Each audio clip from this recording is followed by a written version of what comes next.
Assalamualaikum warahmatullahi wabarakatuh. Perkenalkan, nama saya Adi Nurul Istiqamah dengan NIM 230305500011. Saya dari kelas A. Di sini saya akan menjelaskan tentang konsep dasar timbulnya penyakit. Sebelum membahas lebih dalam tentang konsep dasar timbulnya penyakit, kalian tahu nggak sih tentang penyakit itu sendiri? Pengertian tentang penyakit ini cukup beragam. Di antaranya yaitu penyakit merupakan suatu kegagalan mekanisme adaptif terhadap organisme untuk merespon secara tepat terhadap rangsangan atau stres yang mengakibatkan gangguan pada fungsi, struktur, bahkan pada sistem tubuh. Nah, berdasarkan dari pengertian tersebut, mudah bagi kita untuk memahami konsep penyakit itu tidak sama dengan rasa sakit. Sakit adalah kondisi yang objektif, sedangkan rasa sakit kondisi yang subjektif. Orang-orang yang menderita penyakit belum tentu kesakitan, dan tidak jarang pula orang yang selalu kesakitan tidak ditemukan penyakit. Kalian tahu nggak sih asal-usul penyakit pada manusia itu awalnya dari mana? Asal-usul penyakit pada manusia itu awalnya diwakili oleh kausalitas tunggal. Teori mengemukakan bahwa asal-usul penyakit disebabkan oleh satu penyebab. Namun, dengan berkembangnya ilmu pengetahuan, kini diyakini bahwa penyebab penyakit bukanlah penyebab tunggal, melainkan hasil interaksi dari berbagai penyebab, multiple etiologi. Sebelumnya, kalian tahu nggak sih definisi sehat dan sakit itu apa? Nah, definisi sehat menurut WHO itu adalah keadaan normal dari fisik, mental, dan sosial tubuh dan tidak terbatas pada penyakit atau kecacatan. Nah, definisi sakit menurut Yuni Diawati 2004 adalah suatu kondisi di mana gangguan emosional, fisik, sosial, intelektual, perkembangan, atau fungsional seseorang itu terganggu atau berkurang. Nah, selanjutnya yaitu model timbulnya penyakit. Ada 3 model timbulnya penyakit. Yang pertama yaitu segitiga epidemiologis atau the epidemiologist triangle. Yang kedua yaitu jaring-jaring sebab akibat atau web of causation. Yang ketiga yaitu roda atau the wheel. Nah, di sini saya akan membahas lebih lanjut mengenai konsep dasar timbulnya penyakit pada model roda atau the wheel.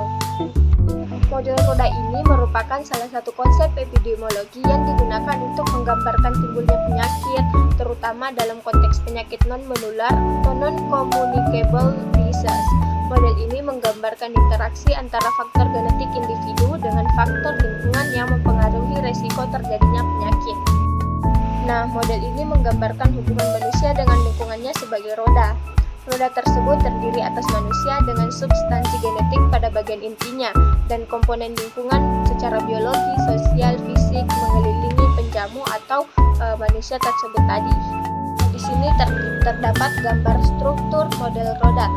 Pada struktur model roda ini terdapat poros roda atau inner wall. Poros atau inti dari roda ini mempresentasikan faktor genetik individu. Faktor genetik ini merupakan dasar atau predisposisi yang dapat mempengaruhi kerentanan seseorang terhadap penyakit tertentu. Misalnya, seseorang dengan riwayat keluarga diabetes mungkin memiliki resiko lebih tinggi terkena penyakit ini. Nah, selanjutnya ada lingkaran luar atau outer wheel. Lingkaran luar dari roda ini melambangkan faktor lingkungan yang mempengaruhi terjadinya penyakit. Lingkaran ini dibagi menjadi beberapa komponen. Yang pertama itu ada lingkungan sosial. Lingkungan sosial ini meliputi faktor-faktor seperti status ekonomi, akses ke layanan kesehatan, pendidikan, dan faktor sosial lainnya. Yang kedua yaitu ada lingkungan fisik. Lingkungan fisik ini melibatkan faktor-faktor seperti polusi udara, kondisi tempat tinggal, paparan zat kimia, dan kondisi fisik lainnya yang dapat mempengaruhi kesehatan. Yang ketiga ada lingkungan biologis. Lingkungan biologis ini mengacu pada interaksi dengan organisme lain seperti paparan mikroorganisme, flora, dan fauna. Selanjutnya ada lingkungan gaya hidup. Lingkungan gaya hidup ini melibatkan kebiasaan hidup sehari-hari seperti pola makan, aktivitas fisik, kebiasaan merokok, dan konsumsi alkohol. Nah, selanjutnya ada cara kerja model roda. Model roda ini menunjukkan bahwa penyakit tidak hanya disebabkan oleh satu faktor saja, tetapi merupakan hasil dari interaksi antara faktor genetik dengan faktor lingkungan. Genetika memberikan dasar atau kerentanan terhadap penyakit, sedangkan faktor lingkungan dapat memicu atau memperburuk kondisi tersebut.